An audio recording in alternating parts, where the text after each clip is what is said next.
그 세계적인 저널리스트인 말콤 글래드웰의 그 타인의 해석이라는 책을 보게 되면 이 저자가 한 7년 전에 한국을 방문하면서 경험했던 그 일화를 이제 소개를 합니다.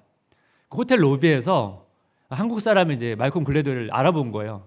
그래서 반갑게 내가 당신의 책을 통해서 정말 유익을 많이 누렸다고 그러면서 저녁에 자기 지인들과 함께 좀 식사를 이렇게 제안을 한 것입니다. 이 말콤 글래드웰이 이제 흔쾌히 수락을 해서 그날 저녁에 아주 인상적인 식사와 대화 시간을 가졌습니다. 이 내용을 통해서 이 저자가 한국 사람이 보통 이 낯선 사람한테 말을 잘 걸지 않는다는 것을 또 알았고, 또 본인도 되게 내성적인 사람이라 평소에 이렇게 저녁에 누군가 같이 식사하기보다는 집에서 조용히 책을 읽는 것을 좋아한다는 것입니다. 이 두 사람이 서로의 어떤 자기 틀을 깨고 선물과 같은 시간을 보냈다고 이야기를 하는 것입니다. 그 타인의 해석이라는 책이 낯선 사람을 만날 때 우리가 하는 어떤 판단에 대한 그 해석을 하는 내용인데요. 우리가 이제 낯선 사람을 만나게 되면 우리는 그 사람에 대해서 정확히 파악할 수 있다고 생각을 한다는 거예요. 그래서 만나보고 나서 이 사람이 친절한 사람인지 위험한 사람인지 재밌는 사람인지 지루한 사람인지 걱정이 많은 사람인지 아니면 행복한 사람인지 이렇게 이제 판단을 하는데, 근데 사실 그 판단에 오류가 많다는 것입니다. 그 김경일 교수가 이 타인의 해석을 감수하면서 그 감수사 안에 자기의 가장 인상 깊었던 구절을 이렇게 인용합니다. 낯선 이에게 말을 거는 올바른 방법은 조심스럽고 겸손하게 하는 것이다. 그리고 낯선 이와 이야기하는 법을 제대로 알지 못하는 가운데 만약 낯선 이와의 대화가 틀어졌을 때 우리는 어떻게 할까? 그 낯선 이를 비난한다. 가슴이 서늘해진다. 말콤 글래드웰의 통렬한 통찰은 그 비난의 가장 큰 피해자가 우리 자신임을 똑똑히 보여준다. 우리가 어떤 사람을 만나서 우리가 어떤 생각한 것과 느낀 것으로 그 사람을 이렇게 분석하는 건 자연스러운 본능이거든요. 근데 자기와 좀 맞지 않는다 할 때는 그 사람을 비판하는데, 근데 그런 비판에는 오류가 많다는 것입니다. 그래서 다른 사람을 판단하고 비판할 때는 어떻게 해요? 조심해야 되고 겸손해야 된다. 그게 그 책의 내용이거든요. 근데 이 내용은 우리가 많이 동의하는 거 아니겠습니까? 우리가 다른 사람을 판단할 때 오류가 있다는 건, 사실 우리가 뭐 결혼하신 분들은 다 아시겠지만 우리가 다 연애하고 결혼해서 사실 우리가 다 나름대로 호감을 가지고 그렇게 결정해서 우리가 결혼하지 않았습니까? 우리가 연애했을 때 이런 사람이라고 생각하고 결혼했는데 결혼하고 나서 그 생각이 맞습니까? 대부분 틀리다고 얘기합니다. 제가 만나본 분 중에 대부분 그랬어요. 자기가 연애 때 그 사람이 아니라는 거예요. 우리가 교제도 오래 하고 나름 신중하게 결정하고 나서도 우리가 사실 그분 사람에 대해서 잘 모르는 경우가 많거든요. 근데 하물며 자주 만나지 않았던 사람, 자주 교제 않았던 사람에 대해서 우리가 판단하고 평가할 때 그 판단이 얼마나 오류가 많겠습니까? 우리가 사실 그 사람 인생 전체를 다 아는 게 아니잖아요. 그렇게 많이 안다면 그나마 우리가 판단이 정확할 수 있겠지만, 우리가 잠시 때로는 보고 대화 나눈 내용을 가지고 판단한다고 했을 때 거기 얼마나 많은 오류가 있겠습니까? 그래서 오늘 이제 비판에 대한 이야기거든요. 그래서 오늘 말씀은 이제 줄타기를 잘해야 됩니다. 왜냐하면 잘못 삐끗하면 이 잘못된 해석으로 우리가 이 내용을 소화할 수 있기 때문에 그 내용을 좀 살펴보기를 원하는데, 오늘 본문에서 예수님께서 비판하지 말라고 말씀하거든요. 그럼 이 말씀을 문자로 딱 받으면 그럼 우리가 이 땅에서 모든 비판의 행위를 다 중재해야 되는가? 심각한 상황에도 있고 어떤 문제가 심각한데 그럼 우리가 이렇게 입을 닫고 침묵해야 되는가? 그건 아니거든요. 그래서 우리가 비판이라는 것 자체에 있어서 잘 해야 되는데 그러기 위해서는 분별이 좀 필요합니다. 그래서 오늘 이 내용을 가지고 살펴볼 텐데, 건강한 비판을 위한 분별, 첫 번째는 뭐냐면 비판하기 전에 사랑의 마음으로 하는지를 점검해야 돼요.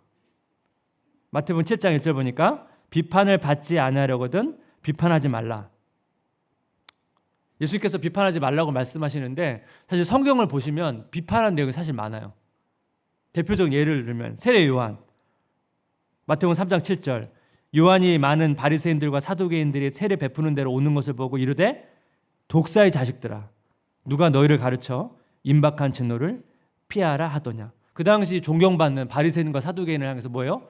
독사의 자식들아. 거의 독사를 날리지 않습니까? 예수님도 비슷해요. 마태복음 23장 13절 15절, 화 있을진저 외식하는 서기관들과 바리새인들이여, 너희는 천국 문을 사람들 앞에서 닫고 너희도 들어가지 않고 들어가려 하는 자도 들어가지 못하게 하노도다.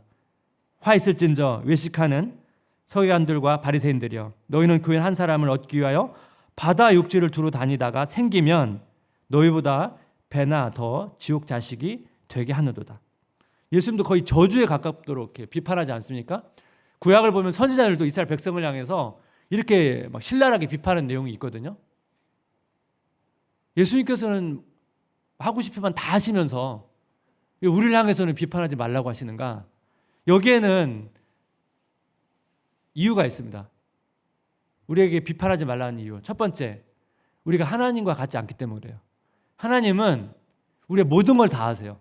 우리 생각도 하시고 우리 과거부터 모든 걸 다 아시기 때문에 하나님의 판단에는 오류가 없어요. 그리고 선지자도 마찬가지입니다. 사실 선지자도 비판을 하잖아요. 근데 선지자는 자기 비판이 아니에요. 선지자는 하나님께서 말씀하라고 하셨기 때문에 말씀을 하는 거거든요. 그러니까 선지자의 비판은 사실 자기 비판이 아니고 하나님의 비판을 대신 전하는 거예요. 근데 우리는 예수님처럼 다른 사람을 알지 못해요. 그래서 우리의 판단에는 반드시 미스가 있거든요.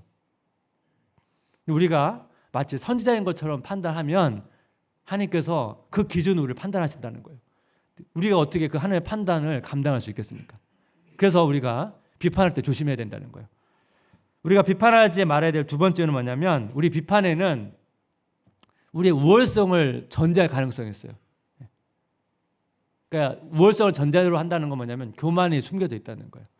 이걸 좀 다른 말로 바꾼다면 우리의 비판에는 사랑이 담겨 있지 않습니다.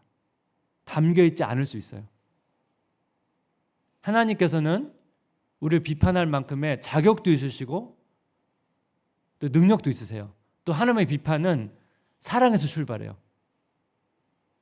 근데 우리는 하나님과 같은 능력도 없고 또 자격도 없고 또 우리 비판에는 사랑 없는 비판이 있을 수 있어요. 그럼 우리 비판이 사랑에서 나오는지 사랑에서 나오지 않는지 어떻게 점검할 수 있을까요? 간단해요. 우리가 누군가를 비판한 다음에 그 이후에 우리 그 사람을 향해서 정말 그 사람을 돌보고 책임지는 행동을 하고 있는지를 보시면 알 수 있습니다. 그런 게 없다는 건 뭐예요? 우리 비판이 그냥 비판으로 끝날 때가 많다는 거예요. 그 헨리 나우엔이라는 사람이 우리가 비판을 할 때 이 동정심과 함께 갖는 것이 얼마나 힘든지를 이렇게 말합니다. 비판을 받지 아니하려거든 비판하지 말라고 하신 예수의 말씀을 실천하기는 정말 어렵다.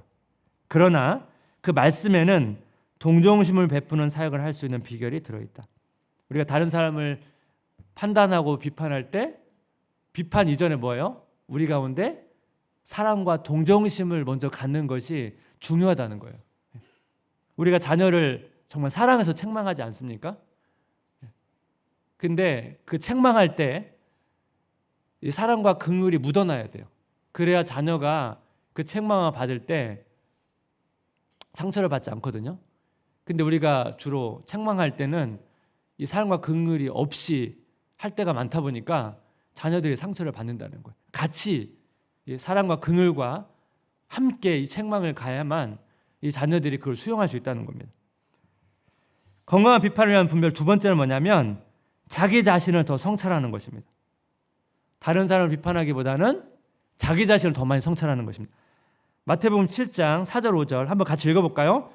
어찌하여 형제의 눈 속에 있는 티는 보고 내 눈 속에 있는 들보는 깨닫지 못하느냐? 외식하는 자여 먼저 내 눈 속에서 들보를 빼어라. 그 후에야 밝히 보고 형제의 눈 속에서 티를 빼리라. 여기 보게 되면 형제의 눈 속에는 티를 보고라는 단어가 이 단어가 깊이 깊이 생각하다 그런 단어예요. 다른 사람 약점은 뭐예요? 깊이 관찰하고 생각하면서 지적하는 거거든요. 근데 우리가 다른 사람을 향해서는 그렇게 깊이 분석하고 생각하면서 약점을 찾아내는데 우리 자신에 대해서 그렇게 깊이 생각하고 우리의 연약함을 찾아내냐는 거예요. 그렇지가 쉽지 않다는 것입니다. 팀 켈러 목사님께서 진정한 겸손은 자기를 비판할 줄 아는 것이다. 비판은 사실 다른 사람보다는 자기 자신을 향해서 더 많이 해야 된다는 것입니다. 자기 자신을 성찰할 때 두 가지 방향성에서 성찰할 수 있거든. 첫 번째는 뭐냐면 다른 사람의 비판을 통해서 자기 자신을 성찰하는 거예요. 우리가 다른 사람을 비판하는 것은 되게 신중해야 되지만 다른 사람이 우리를 비판할 수 있잖아요. 그럼 사실 비판을 받으면 사실 기분이 나쁘죠.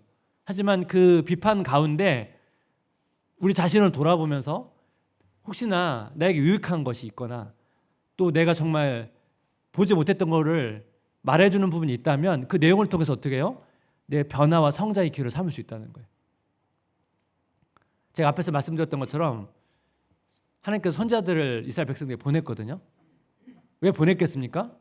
이스라엘 백성들이 보지 못하는 것을 보게 하고 돌이키라는 거잖아요. 선지자들이 와가지고 이스라엘 백성들에게 많은 이야기를 했거든요. 근데 대부분은 선지자의 말씀을 듣지 않았어요.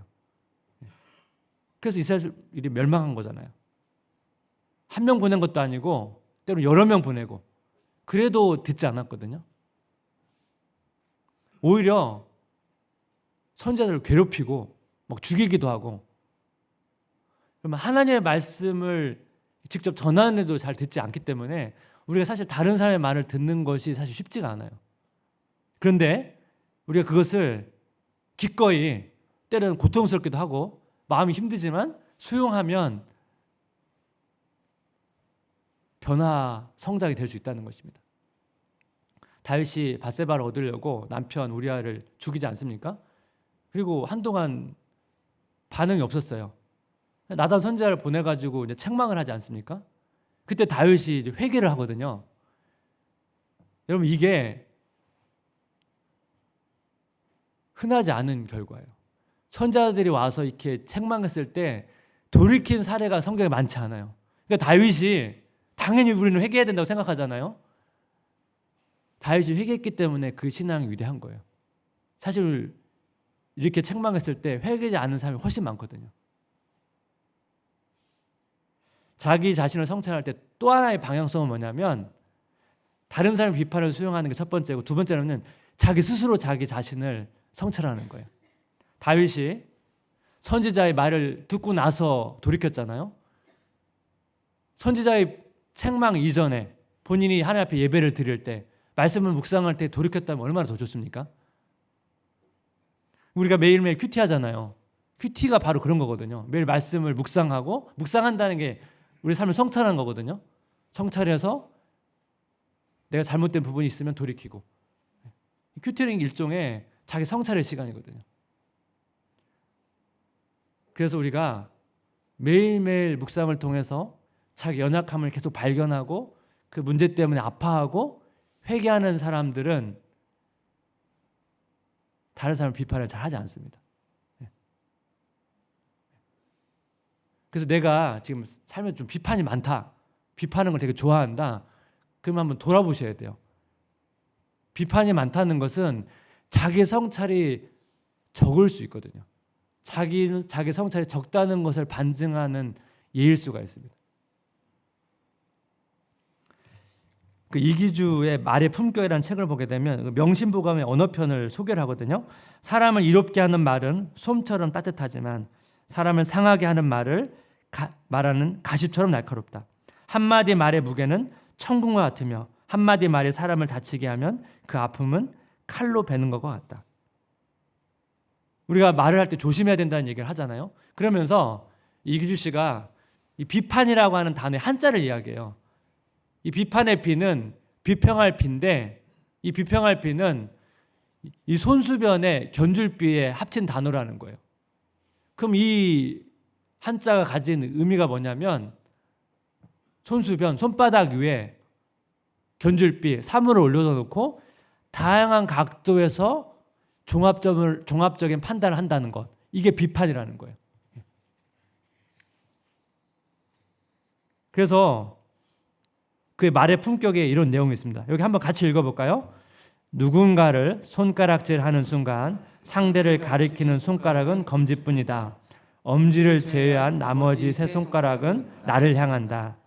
세 손가락의 무게를 감당할 수 있을 때 비로소 검지를 들어야 한다. 타인을 손가락질 하기 전에 내가 떳떳한지 좋게 3번은 따져봐야 한다. 이렇게 얘기하는 거잖아요. 검지로 지적할 때 나머지 세 손가락이 자기를 가리킨다는 거예요. 그러니까 다른 사람을 비판하기 전에 3번은 자기 자신을 성찰해야 된다는 겁니다. 이게 쉽지 않죠. 얼마 전에 이제 WBC라고 야구대회가 있었거든요. 전 세계 이제 국가별 야구 대항전인데 코로나 때문에 못 하다가 이번에 이제 개최를 했습니다. 한국 사람들이 기대를 되게 많이 했습니다. 근데 1차 예선에서 탈락했거든요. 경기 내용도 별로 좋지 않았습니다. 그래서 막 언론, 뭐 야구 관계자들이 막 신랄하게 막 비판을 했거든요. 저도 비판을 했습니다.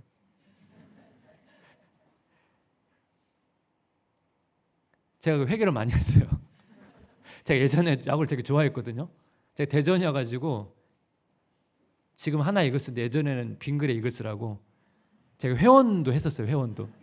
그때 뭐 야구장도 갔는데 그 이후로는 제가 이제 야구를 뭐 볼 시간도 없고 사실 야구에 대한 관심도 거의 없고 사실 근데 제가 이번에 그냥 그 결과를 보고 막 비판한 저 자신을 보면서 잘 모르잖아요, 솔직히. 어떻게 준비했는지. 막 여러 가지 언론에 막 분석하는 자료가 나오는데 뭐 어느 게 맞는지 잘 모르겠어요. 근데 뭐 내용을 보니까 이미 준비할 때부터 불안불안했더라고요. 근데 막 그 내용도 잘 모르고 상황도 모르면서 그냥 그 결과 가지고 비판하는 저 자신을 보면서 반성을 했습니다. 우리가 이게 비판하는 것에 되게 자유롭지 못하거든요. 이렇게 툭툭 나오지 않습니까? 우리가 다른 사람 비판하는 건 길이 잘 나 있어요. 하지만 자기 자신을 비판하는 것은 길이 잘 안 나 있거든요. 왜 그래요?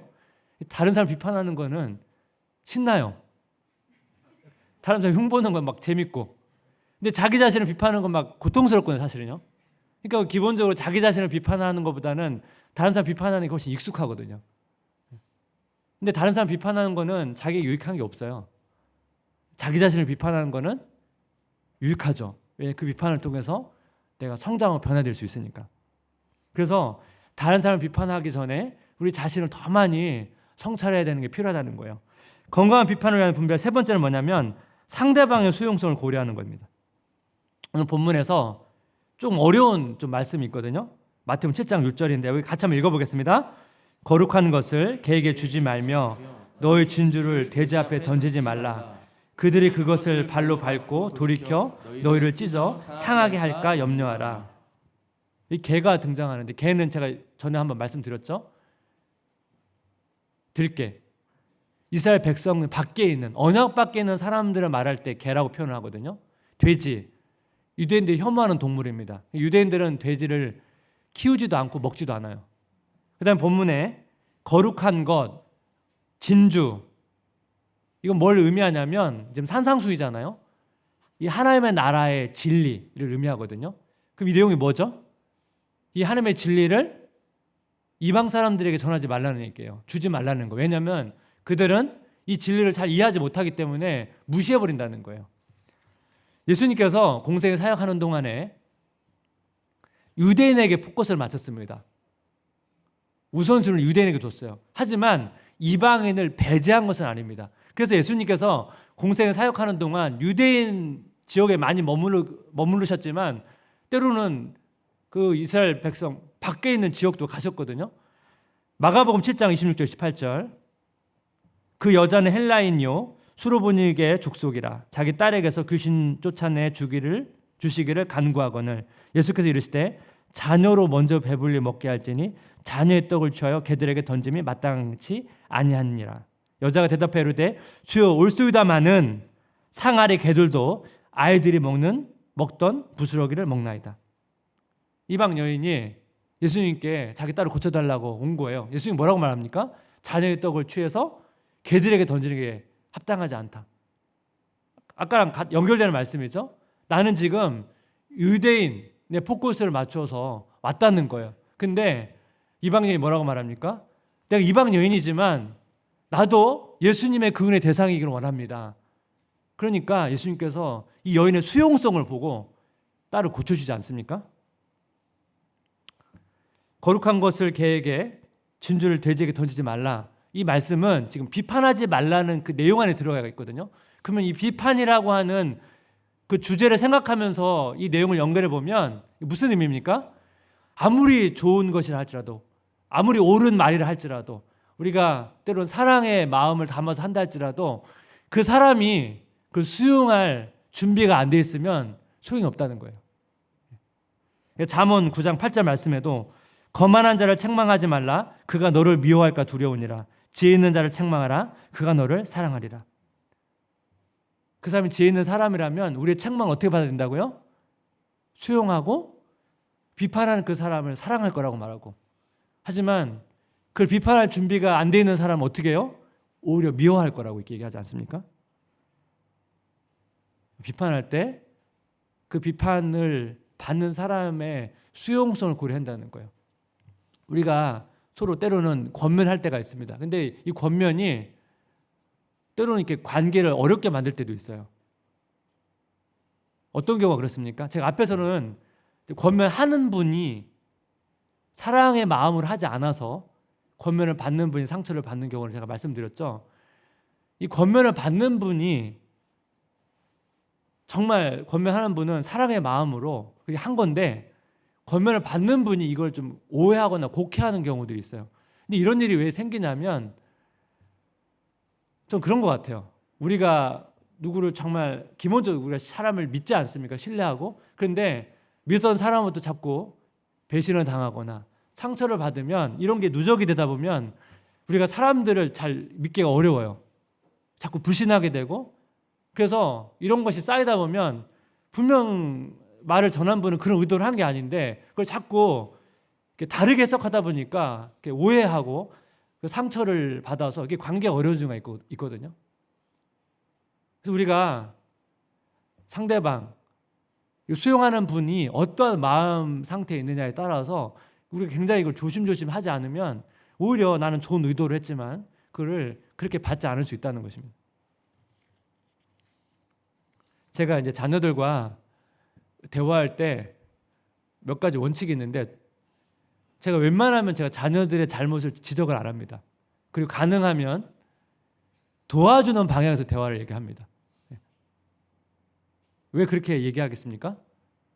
내가 지적한다고 바뀌지 않을 걸 알기 때문에 가능하면 그런 대화를 안 하고요. 제가 도와주는 여러 가지 대안도 제시하고 도와주는 대화를 할 때도 내가 한두 번 얘기해서는 실천 안 할 걸 알고 전제로 얘기해요.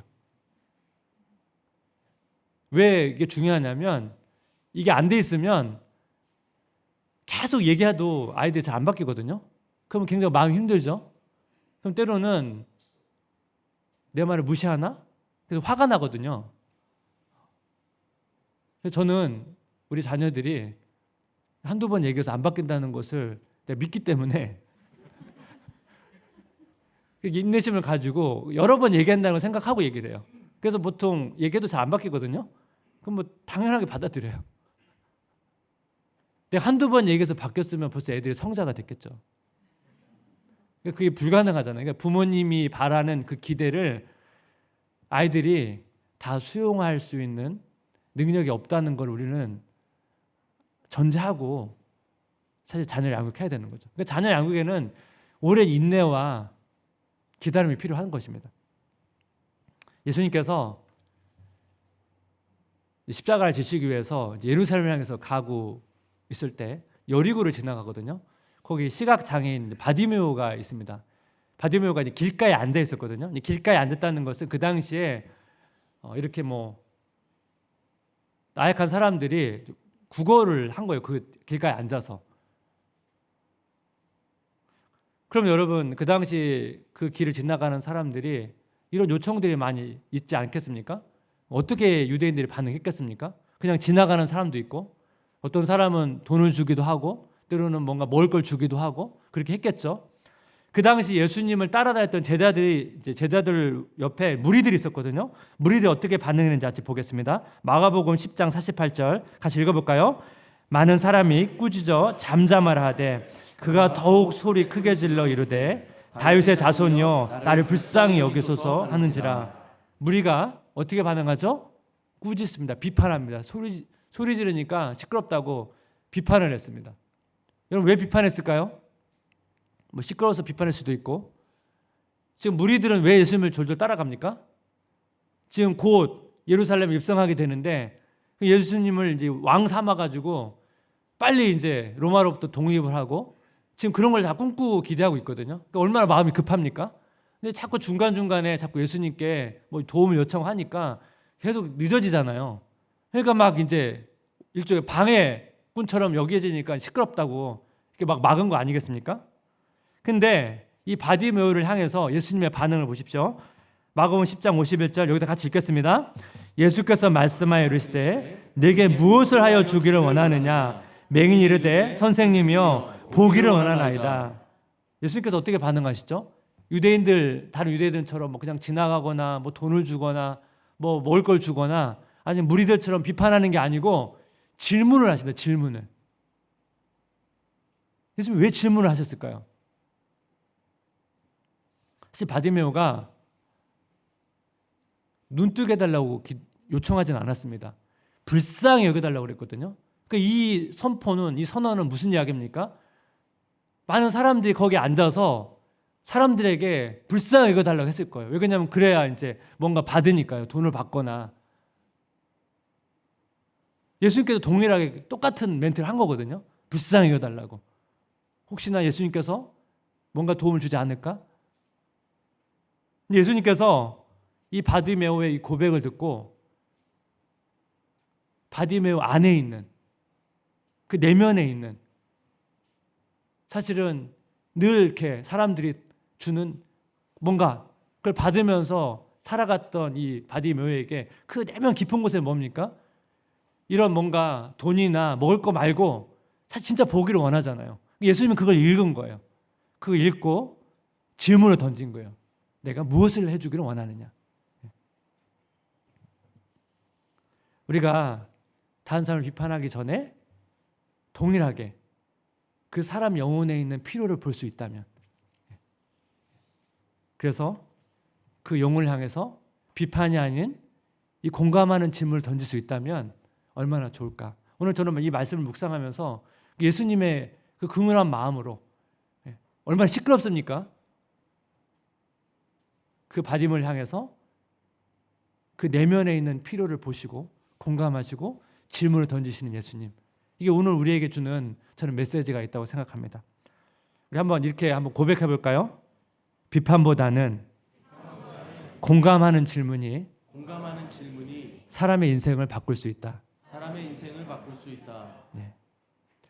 내일부터 고난 주간인데요. 우리가 예수님을 또 깊이 묵상하고 이 복음을 묵상하면서 이 복음의 언어로 우리를 가득 채워서 우리 누군가를 향해서 또 감동과 치유를 주시는 그런 성도님 되시기를 주님의 이름으로 기도하고 축복합니다.